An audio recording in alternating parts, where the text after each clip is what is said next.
Hey folks, welcome to Eye on the Target Radio. What? Nothing. We just There you go.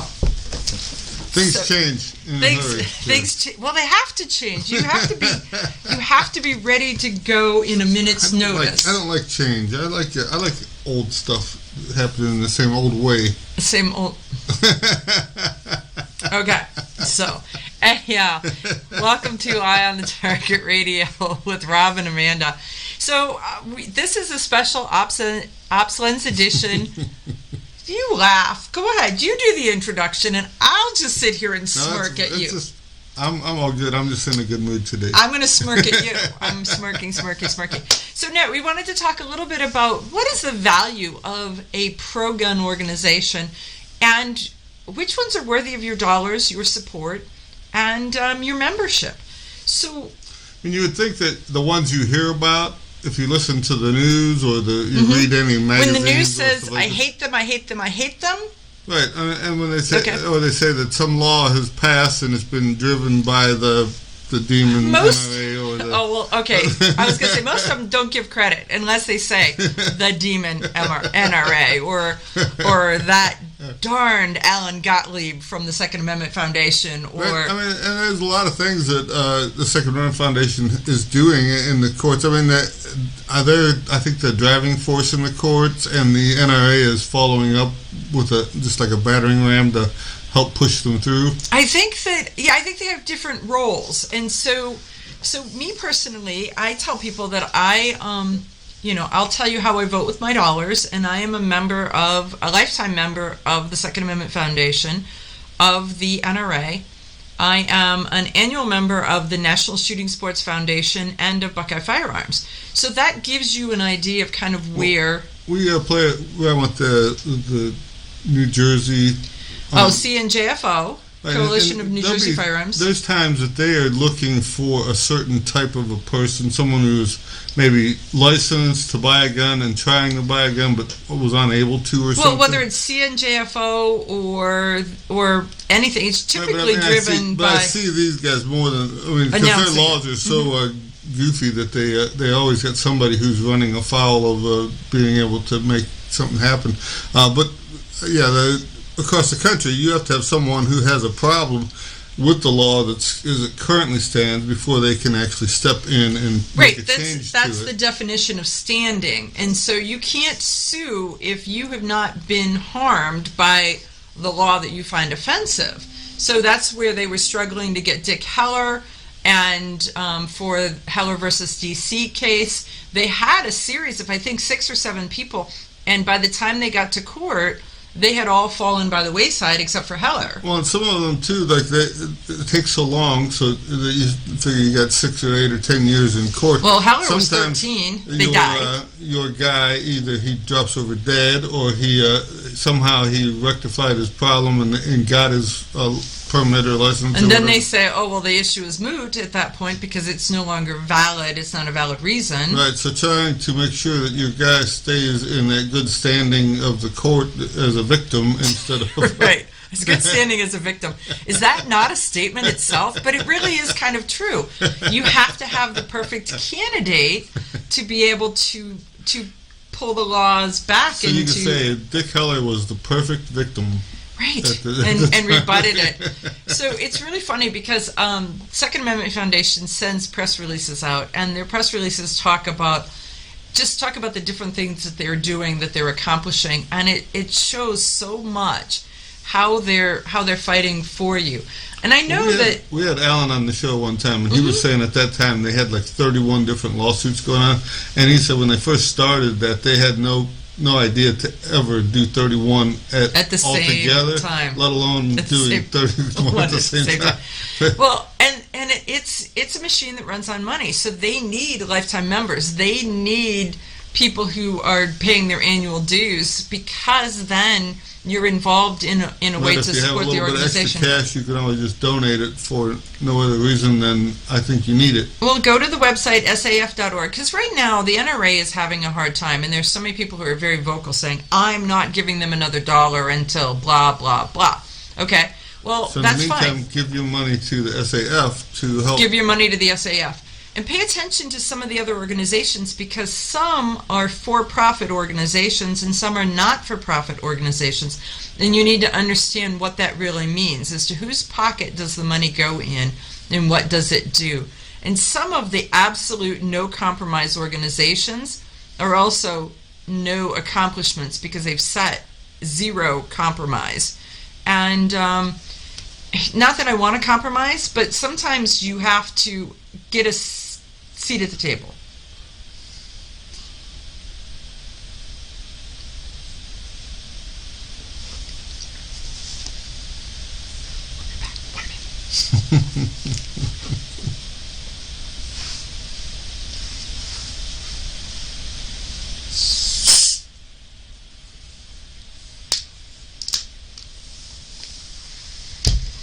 Okay, folks, we are here, and we are so glad to be hosting this show, both on radio and on TV. So in case you didn't know, we are live on TV in the OpsLens On Demand TV channels. Who would have thought, huh? Right. I mean, I don't know.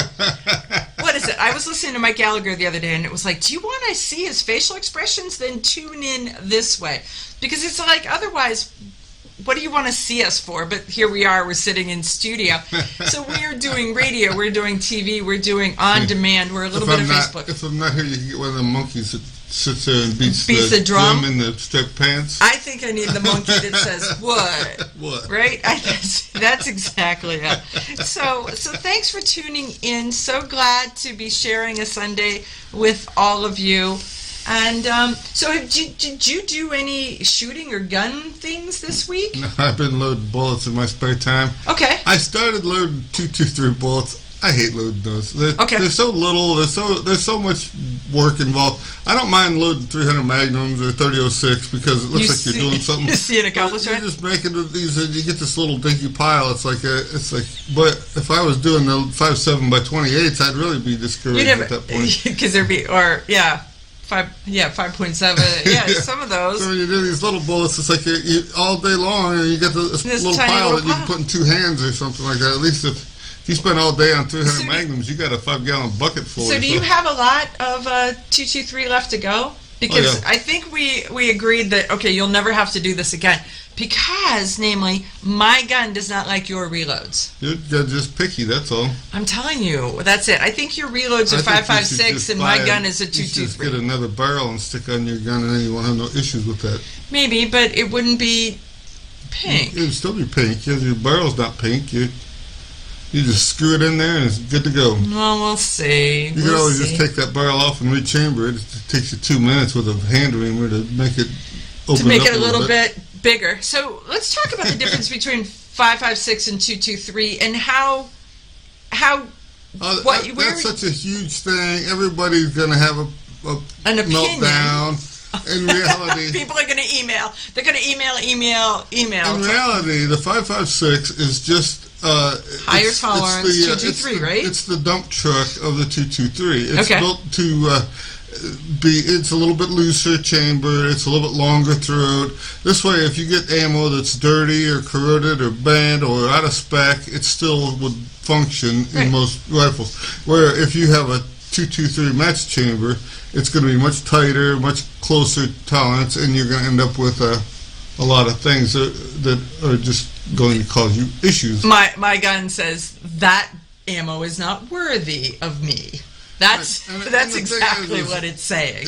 Either one, whichever one you get, it's more accurate than you are. I mean, most people they cannot shoot to the maximum accuracy their rifle's capable of. You're right. Okay. And in most cases, if you are having trouble, it's the trigger. If you got a really sucky trigger and then you have a really sucky trigger discipline to go along with it, then you really are. You're in trouble. You're really in trouble. So no, you're not wrong about that. So it's really funny because your gun is like, thank you, may I have another? Whatever you throw at it, it'll take it. My gun is kind of like, Petunia Pig of all the things. No, not worthy. If mine was picky like that, it would be relegated to being a jack handle or something because there's no use in having a gun. Mine is like picky and feminine and just like, yeah, no, you're not worthy. I shoot a old belted Magnum case in a 300 that I can put any 300 Magnum into it, pull the trigger, and I get a bang out of it. And you get a bang. And I get somewhere, it's like I just can't squeeze into these jeans, and so I'm not going to even try. I'm not even going to try. That's pretty much what. Yep. Mine's like, I'm not particular. But, what are we eating today? Exactly. You know, the other day there were some gun memes out there. And they had this picture that says, if you carry this gun, this is who you are. These guns define your personality. And they had a Taurus Spectrum. My friend says that I carry a shit gun. That's what he told me. You're not allowed to say that word. We're just going to say, yeah, those type of guns. Lesser quality. He tries to try the trials of. I got good guns, but I prefer you're going to carry the low price point, point stuff, just so I can put some miles on it to see how tough it really is. I think that the theory that you've got is really good, and that theory is that you're going to test out guns so that no matter who in our listener audience, whatever price point they're looking for, you can have a gun recommendation for them that is based on the newest, latest designer, everything. Whatever, something, and if he likes it, he buys 2 or 3 of them just because. And so, I mean, lately I'm shooting a DVG, which I was able, after 2 years, was able to get a hold of. That's made by Sky, and Sky doesn't necessarily have, it's a newer gun manufacturer, and so they have to work out some manufacturing issues. It was less than $300 my cost, and it was I can shoot out to 75 yards, hit stuff. I can do everything. It holds 10 shots in a magazine. I'm not having any trouble with it. I've been shooting it for about 4 or 5 months now, and it performs good. It points wonderfully. I have no issues at all with this little gun. It's nowhere near the gun my FN is, but it's right. It's also it didn't try to be when you it wasn't was buying 3 times either, so. the price, right? Right. So that's the thing. So you get what you pay for, and now the thing is that they had said that they improved the trigger as part of that gun. Did they improve the trigger enough? The original one has a double action trigger, a lot like a double action revolver. So you got this long trigger pull that cocks the hammer and then releases the hammer to, and it's hard to master for most people to actually hit good with it. And the trigger pull is atrocious. I mean, it's in the 9 to 12 pound range, I would say. Both hands. Yeah, some people I've seen have to use 2 fingers on it, the right and left hand trigger finger, to get the thing to work. And that's the problem, because Skies are designed. Well, the women seem to gravitate toward them. They're pretty because they come in about 27 different colors Easter and everything. eggs. So I mean, they make it look like candy, so you want to buy one, and but it's not the perfect gun for the woman.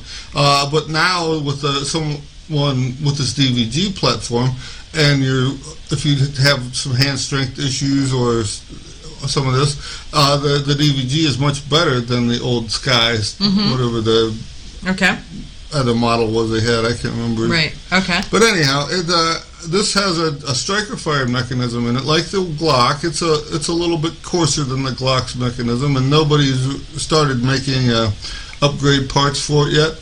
But I'm sure that will come once people start to see that they're out there and available. It's like when I first got mine, which is like the very first one I could find anywhere.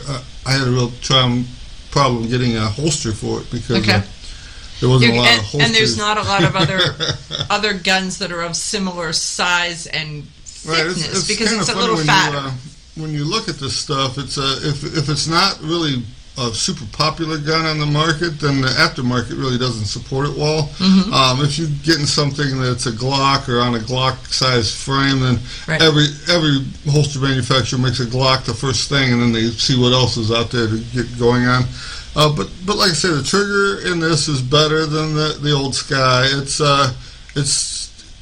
really the only issue that I complain about is the reset is a little bit long, and I always was all the way on, all the way off, and I never realized it. But when I'm shooting real fast, I seem to just go out to the reset section of it. Okay. And I never knew it until this gun that sometimes I don't let go far enough. Far and enough. I have to double clutch the trigger because Okay, got it. first time So it you just thought went you into were all neutral. the way off, but you really weren't. You were Right, just so going. it Got went into a neutral position. As soon as I released it and pulled it again, then it worked. But it was but like I say, I'm going full throttle, running, shooting, and I was just getting used to it. I guess is the. Okay. So it was really funny. I was back to that meme that had all these different types of guns and what those guns meant about you. And so I have one of the Taurus Spectrums, and it's a tiny little gun. It's black and white. Looks like Shamu the whale, and in the meme it said if I have one of those, then that just means I'm dead. and it's like, okay, I'm laughing, but it's so not true because it's not a bad little gun. Again, for the price point, the thing is they some didn't people, market that gun They well. look at someone who really has no skills, and then they put this. They say, "Well, if you have zero skills, and then you buy this gun. Now your zero skills and this gun work together against you. If you have zero skills and you buy this gun, you have a little better chance, and it goes up too. But sometimes whoever is pointing them out has a little bit of an issue with their own bias fitting into that. Right.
Donald Trump. Okay, so we are back. So, Donald Trump, listen to you. I was dancing to the music just a little bit. Supposedly that's what he does too, but he doesn't. Well, maybe I am just like that because he has no rhythm either. I think his is like Chuck Norris. The music just moves to him. To him. Yeah, because I was gonna say he has no rhythm either. So the combination is all of that. Whatever. So eventually it'll catch up. It's like a broken clock. It's good. There you go. It'd be Day. good. There would be some rhythmic movements there for a minute or two. I don't know. So let's talk a little bit about the East Coast proliferation of gun manufacturers. Well, that are no longer there. They're starting to move. They really are. They're like, I'm done. I'm done with them out of existence. And it's funny, from the time that I guess you would call it the mechanical age came into being, and they started to mass producing stuff.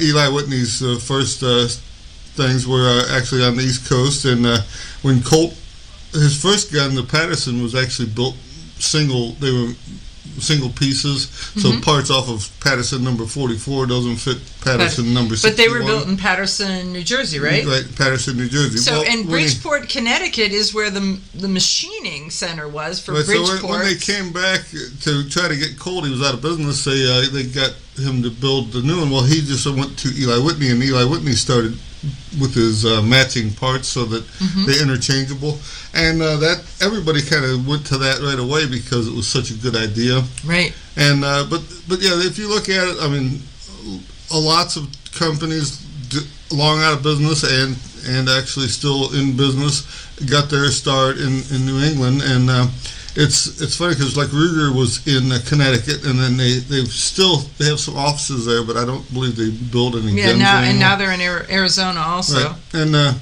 but Marlin was in North Haven, Connecticut. Ruger was in Southport, Connecticut. Smith & Wesson was in Massachusetts. Beretta's in Maryland. Right, there's a lot in Providence, Rhode Island. There was almost every Colt was in Connecticut. That big onion-shaped dome. Yeah, most every large manufacturer, if you look, they were on the East Coast. I mean, sometimes like Remington was in New York, but Spencer and Burnside's was in Rhode Island. Right, so they were, but they didn't come much farther than New York. Everything's pretty much stayed out there. And then starting, I guess, in the 70s, sometimes they would start to try to manufacture other places.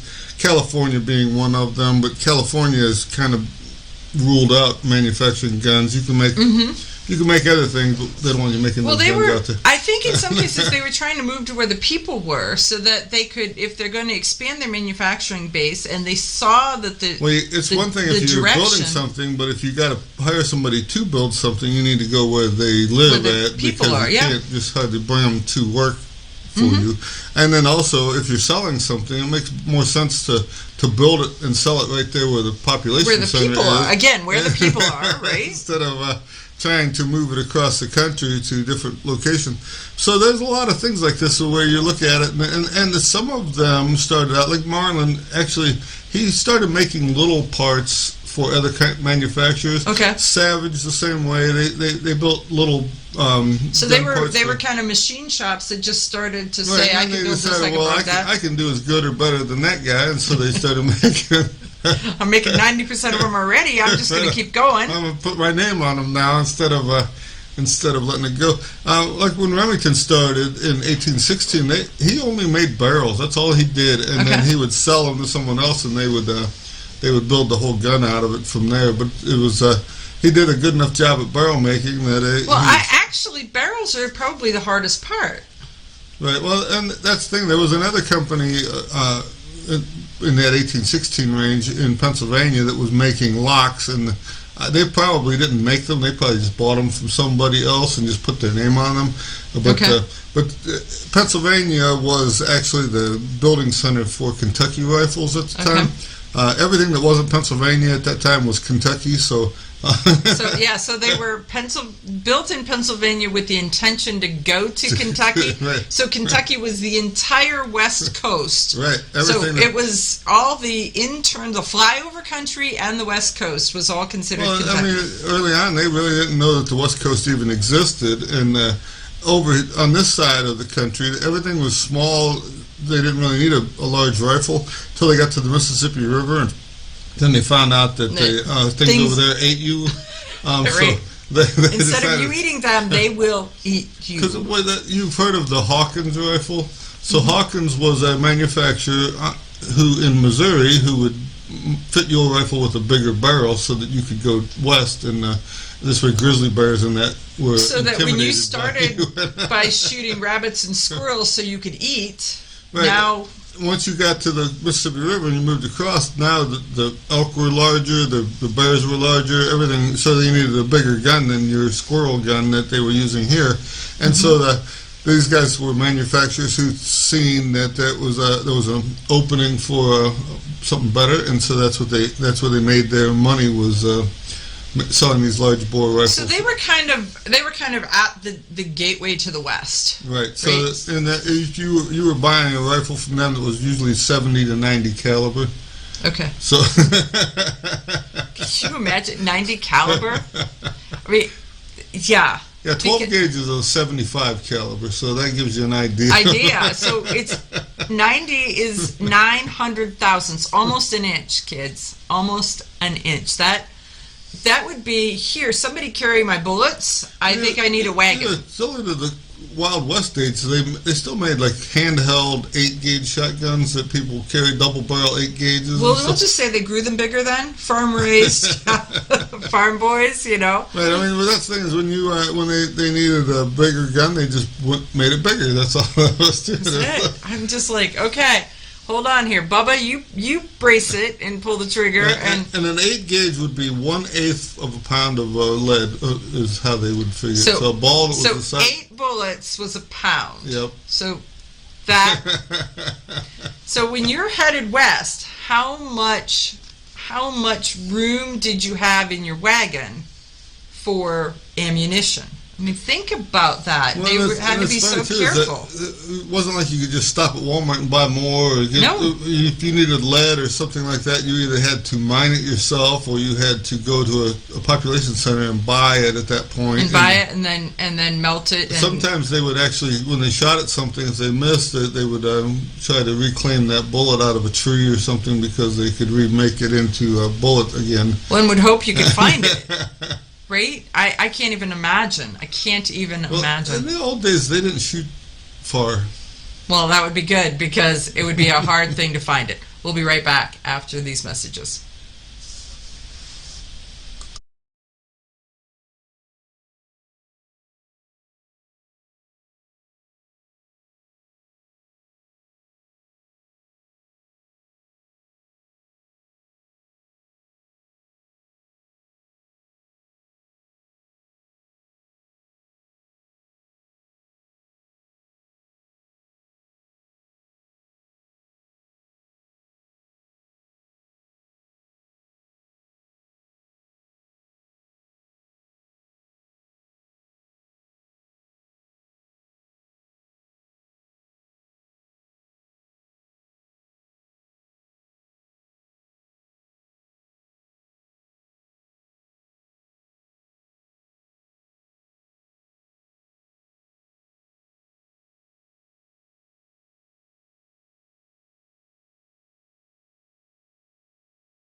Okay, well, the interesting thing is one of our recent or frequent guests on the show, I guess more than recent, frequent guests, is Holly Sullivan, who is the president of the Connecticut Citizens Defense League. She is a member of the DC Project. She's also one of the only, if not the only, female presidents of a statewide gun rights organization.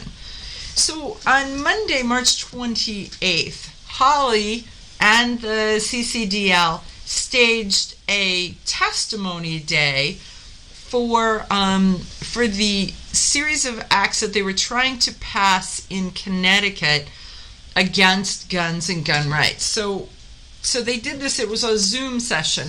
And so she filled this room full of people and then started to have them, so they would go to another room, do their testimony via Zoom so that they had the whole thing set up. Well, the interesting part was that there was an article that was written on March 30th by John Petrolino so it was in Bearing Arms. And it said that CCDL and the DC Project members hammer Connecticut gun control bills in the hearing.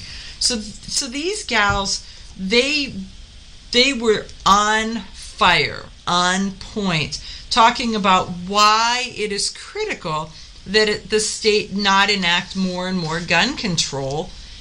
And the state of Connecticut is really kind of the home base for restrictive gun laws, and they keep trying to then use those as the model for the nation. So why do we care about Connecticut? Because they want to use them for the model for the nation. So Connecticut gets it, you're eventually getting it? That's sort of it. So Holly Sullivan, Brooke Cheney, Mary, there was just so many different people that were testifying. And I know that I was watching and following some of the stuff that Holly was doing on social media, and I think it was like 2 o'clock, 3 o'clock in the morning before they were done. The next day, then Cam Edwards writes an article, an April 1st article, about the fact that those gals were hugely successful. So the Ned Lamont, which is the Connecticut governor, he had done, during his State of the State speech, said, if you're not tough on crime, you're not tough on crime if you're weak on guns, alluding to the fact that gun control was the solution to crime control. Not really true. We don't believe that at all. And we believe that it's your right to defend yourself instead of being ripe to be a victim. I don't know what's going on in Connecticut, but across the country, you're seeing more and more things where they were blaming the gun, and they're finding out that that's not the case. Mm-hmm. And so they're saying being weak on the criminal is some of it, and the fact that they catch somebody doing something, they run them through the court system and kick them back out, and then they catch that same guy doing the same thing. Doing it again and again. Right. So by not having a penalty, they see what's happening.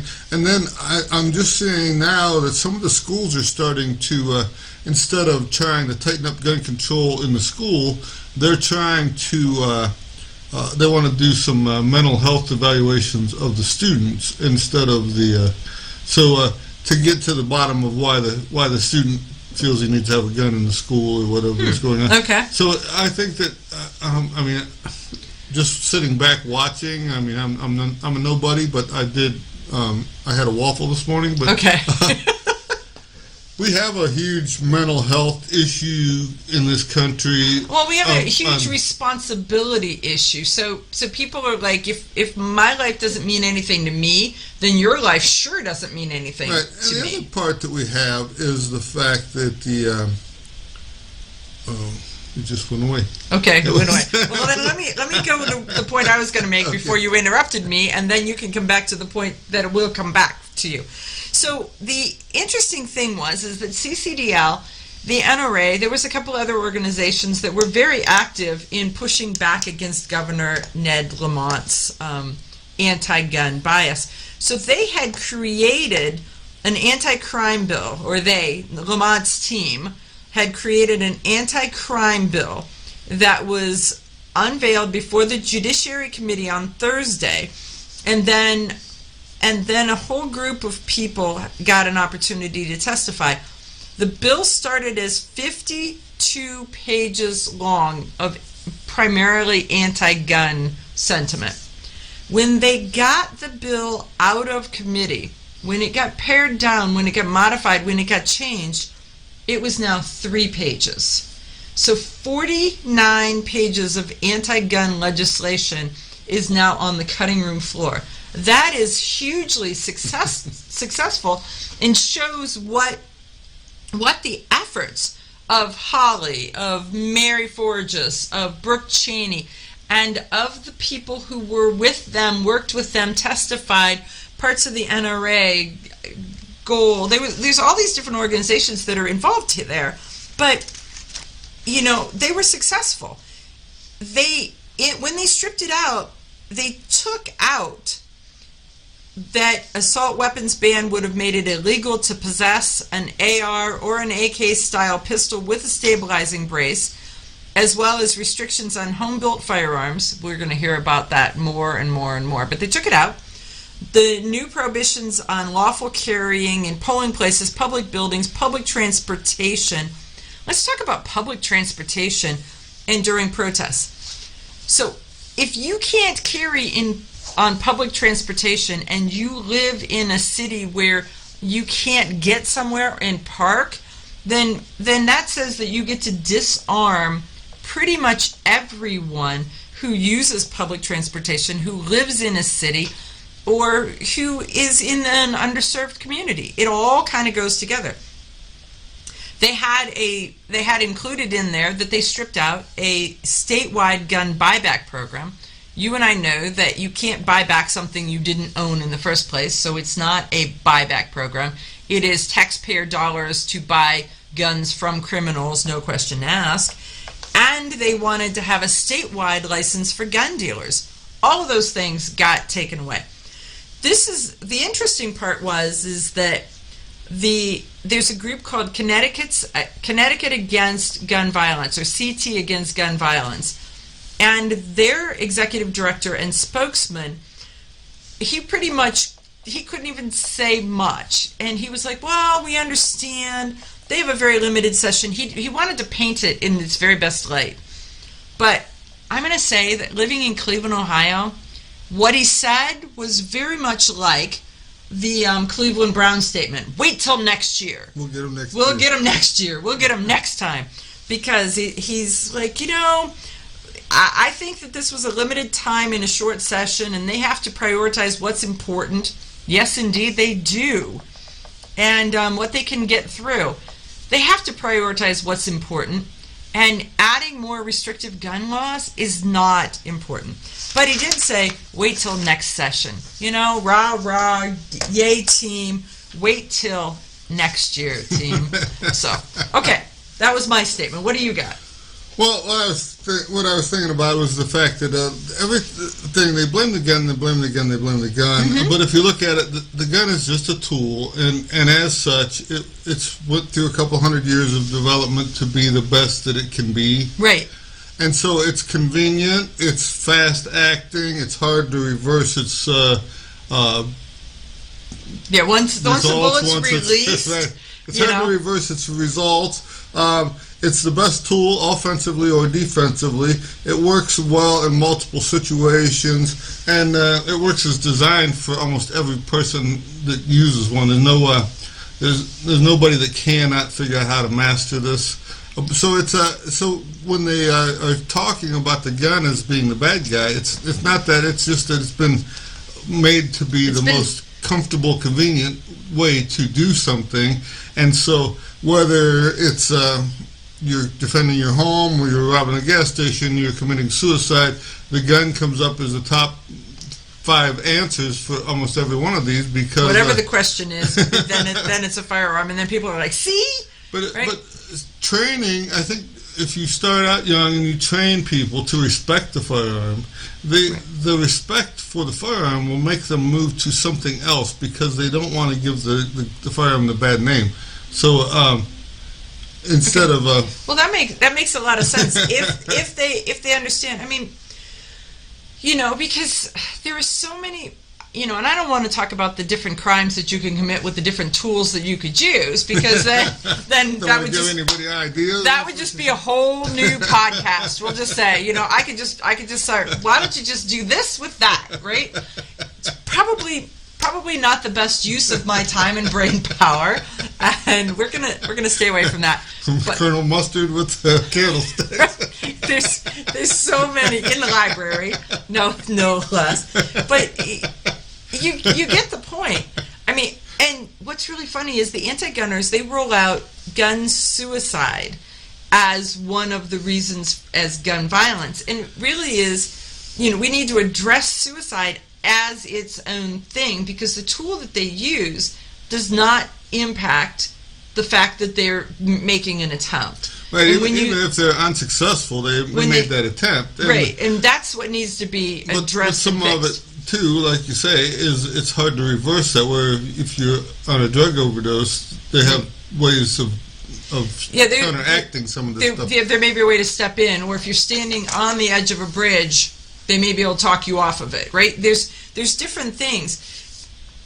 And statistically, it says that if you're contemplating suicide with a tool and they take that tool away, you find another tool. So they need help from the get-go. And there are a lot of pro-gun organizations that are very active in suicide awareness, in suicide identification, in suicide help, because it is a thing and there is help out there. It's not a gun issue.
Okay, folks, we are back, and what are we talking about? Man, I don't know what we're going on to in the next section. What do you want to talk about? Nothing? Everything?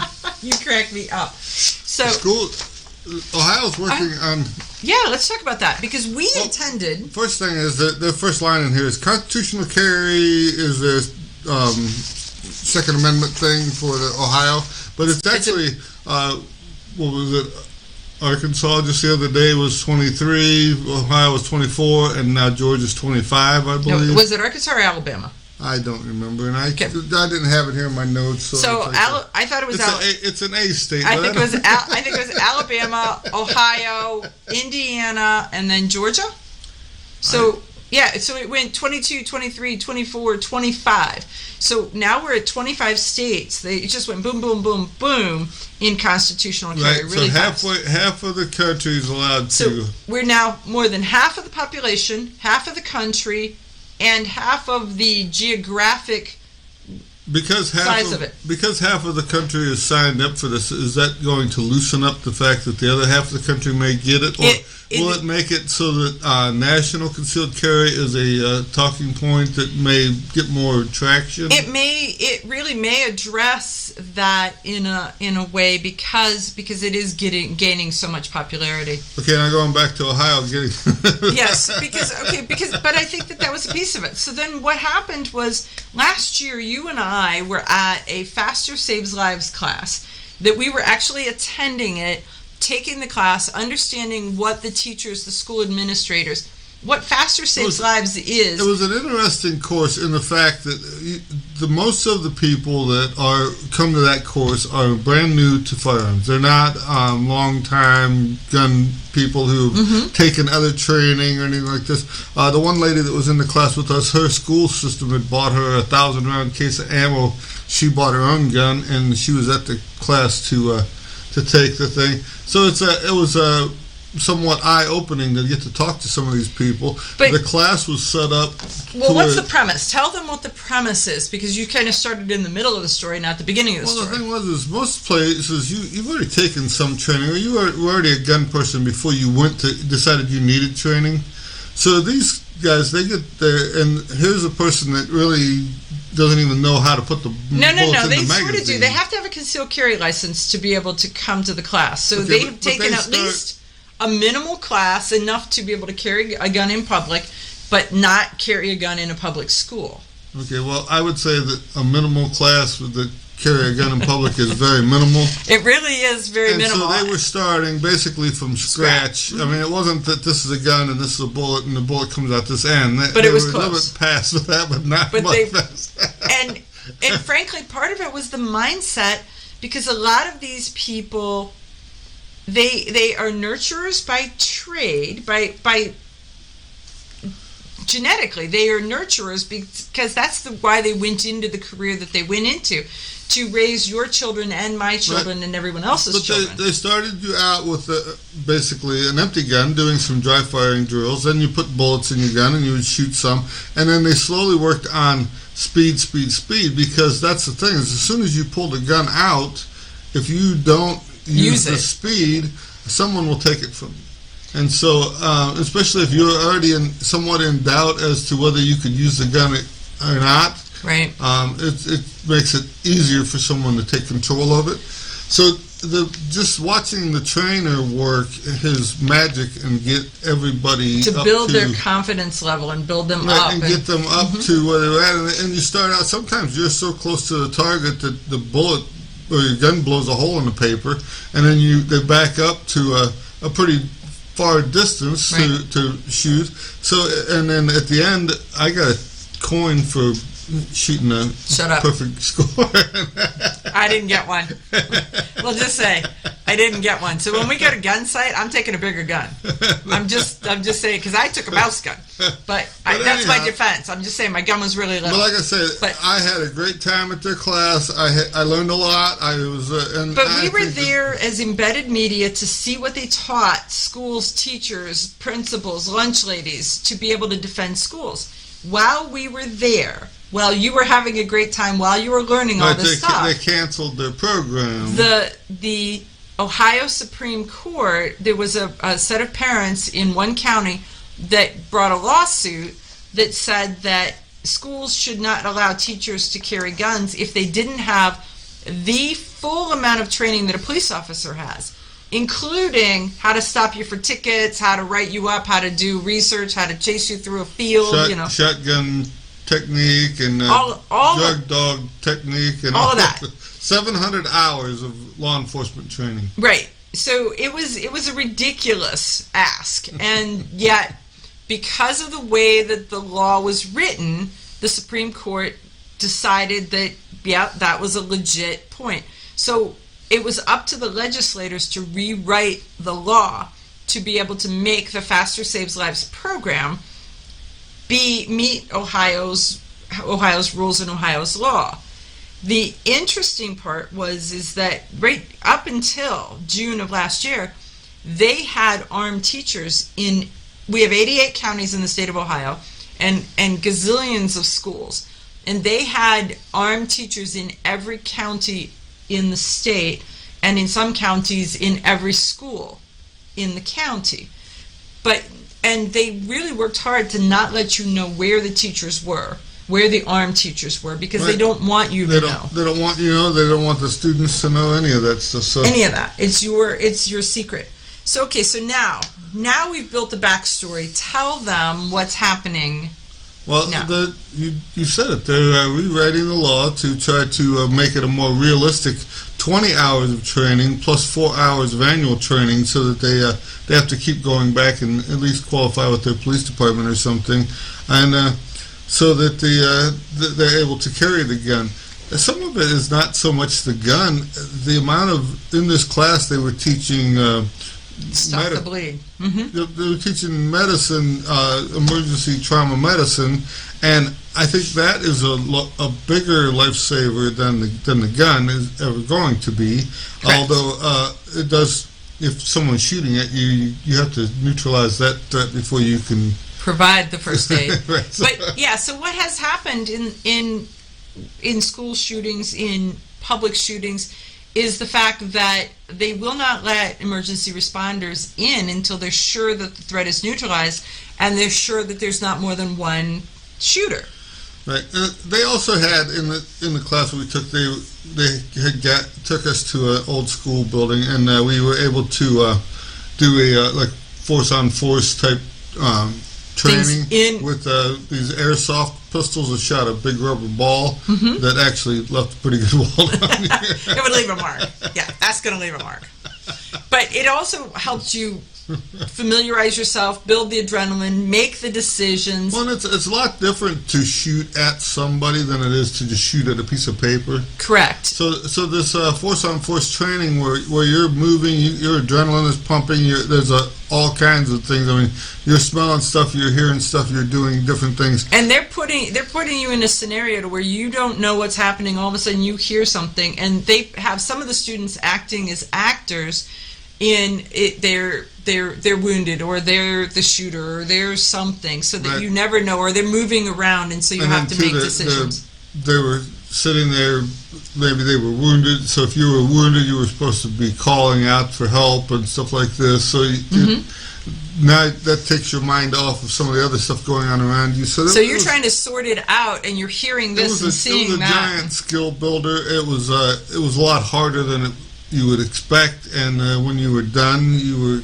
completely tired from the experience of the adrenaline. Was because your mind is racing so fast with this. It's an amazing program, an absolute amazing program, and I'm so glad that House Bill 99 that is being heard at its first Senate hearing on Wednesday, that it is going to move this back forward to be able to allow our school teachers, our administrators, our lunch ladies to protect our biggest asset in society, which is our children. It matters, and they're doing something about it. So we'll be back right after this commercial break and the news.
Okay, welcome to hour 2 of Eye on the Target Radio. So let's talk about government overreach and then, hello, you really don't get it. So in the state of Washington, they put in a ban for high capacity magazines, right? Right. So, and so it passed on January, February, March 4th. I was like, what month is that? I'm using my fingers, folks. For those of you on the radio, I'm using my fingers to figure out March. It passed on March 4th, and it goes into effect on July 1st of 2022. And it says any magazine or device with more than 10 rounds of ammunition. The funny part is only dealers are the ones that are going to be pressured for this. If you own one after that date, you still can own it, and it's legal to have. But if you just can't buy one. You can't buy one, so you can't sell one. So the dealers are there. So, but it's the funny part is the state happened to have a surplus of magazines they had got somewhere, so they had to sell them before the July 1 date because they needed to empty. So they had a skid with 100 used handgun and AR magazines that they were selling in this assortment lot. And they ended up getting $17 per magazine for the pile. Well, there you go. But yeah, the overall condition was used. It was a skid. It was this asset may contain defects. All sales are final. Up for auction is a lot of approximately 100 used handgun and AR clips, it says. But we know that would be a magazine. Who could resist? I would buy that because then nothing else, you'd have to just buy a couple more guns to make sure you had to go with that. Fits it. Quite the assortment in this lot. But I just found it's crazy.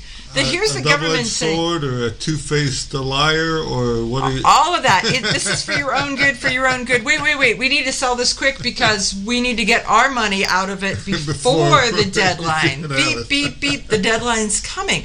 Really? I mean, whoever put this up for sale should lose their job. That's really it. I mean, or make it so that they have to revoke this law. Well, they're saying that later in this article, they're saying that they feel that once this actually goes into effect on July 1st, right, that there's going to be lawsuits against it, and so they're going to use this sale page as part of right. Because exhibit A of what's going on. That it was after March 4th and before July 1, so it's perfectly legal. It's just not logical. And so it's almost a thank you very much, right? I mean, and we know that the pro-gun folks, the litigation folks, are all looking for reasons why what they're going to use. They're expecting brisk sales between now and July 1. You betcha, brisk sales. So we have a friend, Charlie Cook, and Charlie is in Massachusetts. And so one day he was talking about the different magazines for Glocks, and he's like, "What do you mean you don't know a pre-94 magazine from a post-94 magazine?" That's the same to us because we're not. I don't have to know. We're not linked to any dates or times or. I don't have to know it because I don't have to know. It's not important to me. On the other hand, when he picks it up, it's got a U or it's got a square little thing. I still don't know which one's which, but it matters, and so this is going to be in that same kind of thing where you're looking for when was it manufactured, what can we do, how are they, going to tell? With the 94 crime bill that Bill Clinton put in, it was 10-round magazines across the country. They proved that it actually did not stop crime or anything, and so they did away with it in 2004, and it at that time we were having to deal with magazines that were pre-ban versus post-ban, and the ones that are marked for law enforcement only and stuff like this. So there was a brief time that we were pestered with that we cared law, but now we don't care, right? I mean, we care for them, we feel for them, but we don't care enough to learn what the differences are so that we can identify one in the wild to be able to say, "Hey, Charlie, I found you one." Right. But if you live in one of those states where they constantly are bombarding you, why don't you run for office? I mean, there's a spot where they got to have somebody, so they might as well have you as to that makes a lot more sense than everybody saying, well, why don't you move? Well, because when they move, then those laws start to expand further and further. If there's Right. nobody to push back, Your best bet is to run for office and then take over from the inside. That's how they did it. I mean, you think about it. Early on, they were protesting, and then they found out that they got shot at in the streets of the college campuses. So they decided that it was much safer for them to run for office, and then they can control your life from the inside. And then now we didn't pay attention. We weren't looking. 50, 60 years into it, we're miserable because of the fact that they are in charge and we are too dense to catch on how how this game's work. So I think we're catching on. I think that there's a whole lot more catching on that's happening. And I think that is our state motto, I think. Oh, would. I mean, when you look, though, at the fact that there's now 25 states that have constitutional carry, and 4 of them passed within like 2 weeks, Right. you know, there is a push, and it's a push back against government overreach. And so you're starting to see it And the thing everywhere. is, you're seeing where everything is really, I don't know what you would call it, exaggerated or supersized or something like this. So Exacerbated. The ATF is making their own rules. The city government is trying to make their own rules. I see that there's going to be a lot more lawsuits and a lot more winning on the Second Amendment side. Mm-hmm. It's just time consuming and it costs money. And it costs money. But it's the fact that we're winning on every front when you watch this stuff. And in 25 constitutional carry states is a big. That's a big milestone. A big milestone. Right. So it's considering that, I mean, what Florida, it was 1987 when Florida passed their concealed carry law, and that was so. So do I have to get my outlandish. fingers back out to count to say how many years But, I mean, that was? they were just thinking that it was going to be the Wild West, and everybody's just going to shoot it out at every traffic intersection and stuff like this. So it was 35 years. I did that without my fingers. I'm just saying. Say it. But yeah, but you think about it. Florida, it was the beginning, the trickle of the dam, and the dam is collapsing on it, and pretty soon, as we've predicted, if you've got a gun in your pocket, you're your own first responder. You're in much safer condition than the other guy because you at least can respond instead of just taking your medicine and hope for the best. Whatever it is, just go along to get along. I think was what they used to tell you in the 70s before. Before we started to push back. We still cannot force you to pay attention, but at least you have a gun in your pocket. if you actually pay attention and have a gun in your pocket, you're halfway through the winning of the gunfight. We're back to put your darn phone in your pocket when you're out in public.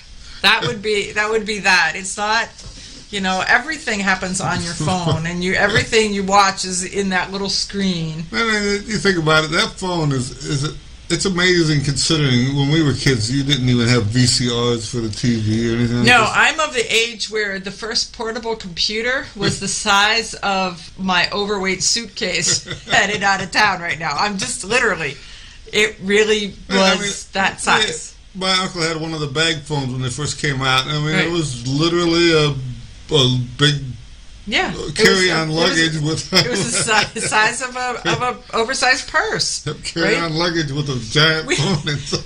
I had a farmer friend who, even after cell phones got a little smaller, he continued to carry his bag phone because it had reach that was phenomenal compared to everything else, and it only needed a little bit of cell phone signal. So he was sitting in a bar in Daytona Beach, and he pulls out his phone, and this one guy just hit the deck. And Kenny looks at him and says, "What's going on?" He said, "Oh, I thought you were going to call in an airstrike." So technology changes, and sometimes it gets better, sometimes it gets worse. But most of the time, it gets smaller. So, right. But yeah, there's a lot of things are changing. Though, if you watch, I mean, the Second Amendment Foundation is helping. The NRA is helping. There's a lot of court cases that we're standing by. We're waiting for June when the Supreme Court finally comes out with their what is it, Bonita versus. No, it's now you've stuck it in my head. New York State Rifle and Pistol Association against because of the B, but I don't darn. know. I was just looking at this piece here. And It is not, it's not that. Because they anyhow, changed the name of it. It's Yes. coming. It's coming in June, Yeah. I believe, is when they're estimating that they're going to make their. And the funny part is, if you're watching the states, they're all they're starting to move in that direction already because they know it's coming. They know. And Yeah. so they're starting to make new law changes to try to accommodate that way ahead of time. They really are. We'll be back right after this.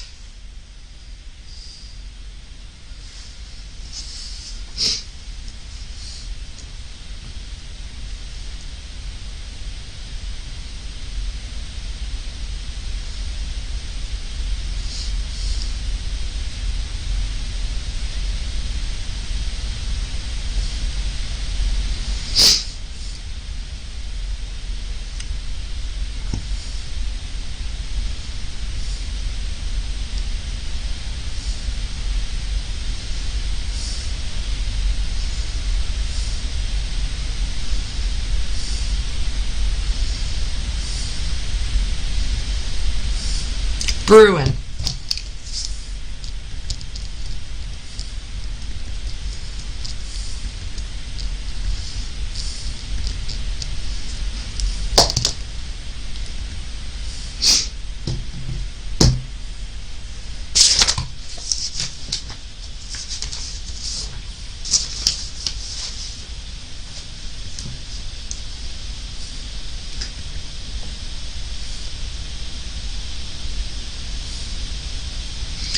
Okay, so Tuesday, can you go to Ann's with me? Yeah. Are you Okay. getting your stuff back? Yeah. Did they get it all packed up again? Yeah, she got it all packed up when it was dry out.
This is insane. The furry protocol. They get to pretend they're cats. You sure that's not an April Fool's joke? I don't think so. Yeah, they had one where they were saying, I think it was Warren Schools was doing something, and it was like that. But it was they're going to put cameras in the restrooms and everything, and only give them 20 things a month to use it for a restroom pass or something. If you spend more than 3 minutes in the bathroom, it's going to take your picture. Oh my God.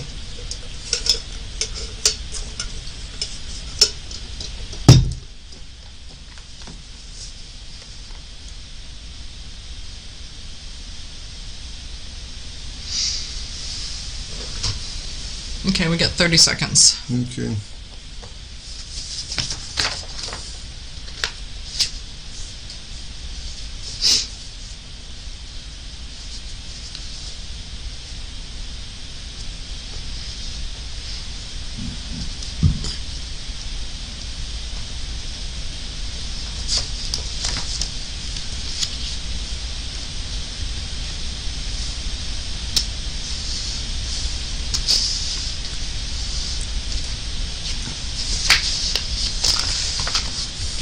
Okay, we are back.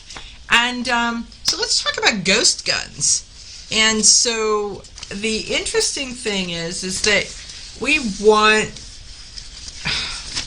once again, we're letting the left talk about own the pick a scenario. name They get to own the name. They get to decide what it is, and we have to then go along for the ride. It's easier if they name it and you got to block it instead of using your name. I guess. So the ghost gun thing is one of those. It's a 3D printed gun, but it is. Up until 1968, you didn't have to put a serial number on a gun Right. anyhow. A lot of guns, early guns, the serial number was just reused, like in Stevens' line of stuff. They just went 1 to 1,000, and then they maybe put an A in 1 to 1,000, and then B in 1 to 1,000, and then when they got done with the alphabet, they went back to just 1 to 1,000 again. And this way, when they were working on a bin of parts, they knew that parts for number 26 gun went to 26 gun, and by the time they got to the next number 26 gun, all that other stuff was out of the shop and not an issue that was going to get mixed up in the thing. So some of these numbers are just for internal manufacturing use, and then tracking. they Right. really didn't link it to anything.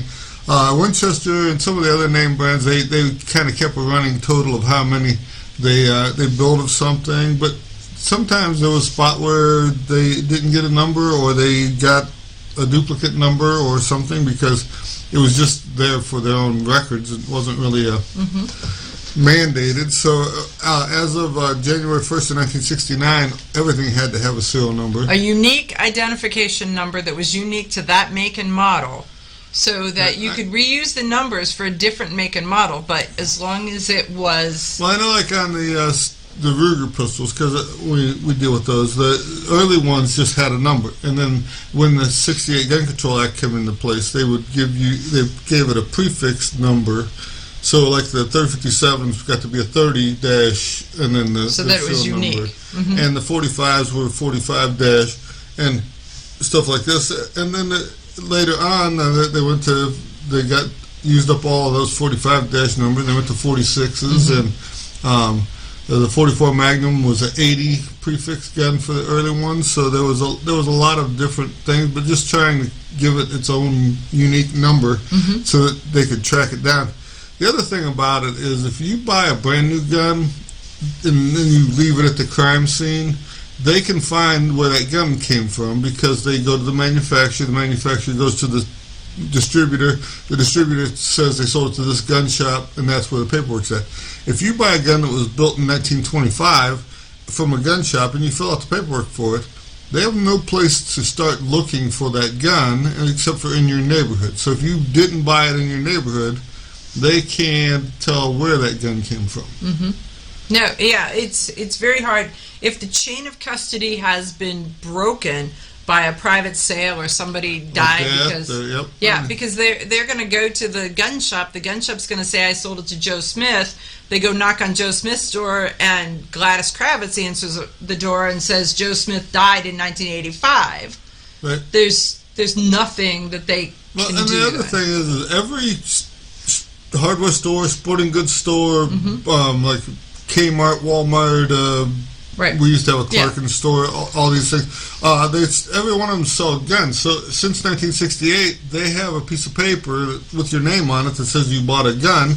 I mean, back in the day, we used to buy the Marlin Model 60s for like $40. They came with a scope and everything. So you'd buy a new one every couple months just because the old one got dirty and quit working.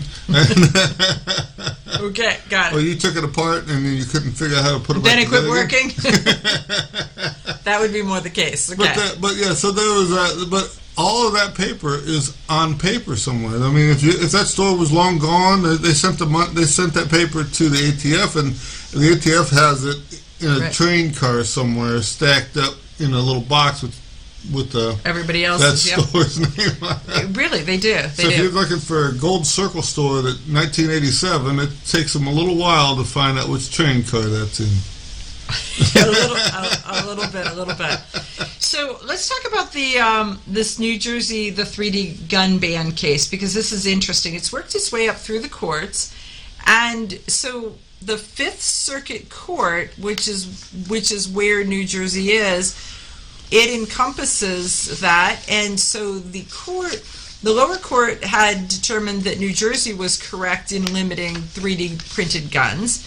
And the Fifth Circuit Court smacks down the New Jersey in this dispute. So, well, it's not just the Second Amendment that they were after. It was the First Amendment too, because of the fact that these 3D printed guns usually come through the internet somehow. You either get the plans for it, or you you download some of the programs or something like this. So they were limiting and restricting. So here, I want to read you this paragraph because I think it really tells you a lot of what was going on. So here I go. Okay, so in New York, and now I find out in New Jersey, they're starting to block certain firearms websites. One of the ones that I found it's called ghostguns.com. They sell jigs and parts to manufacture your own firearm. That could be a 80% lower receiver. 80% receivers are technically not firearms currently with the ATF, but we'll go into that. But if you try to go to that website, you see, as you see here, it won't load. I'll just connect using the Wi-Fi here. I'm currently in New Jersey, but it won't load. But if I pull up the VPN, and the VPN is connected through Mexico, then I go back and I reload, the website pulls up. So it has the parts, the jigs to manufacture your own receivers like 3D printers, etc. So New Jersey, New York, and I'm sure other states like California are probably blocking on somebody's side. So definitely it's an infringement on the First Amendment as well. So they're making it so you can't even see that it is available, and they decided that indeed was a like I say, back in the old days, if you just looked at a block of metal and you envisioned what the gun looked like, and then you cut everything else away, and pretty soon you had a gun on your own. Right, but these guys can't. They can't do that. So there is a lot of this. So it's going to be interesting to see that.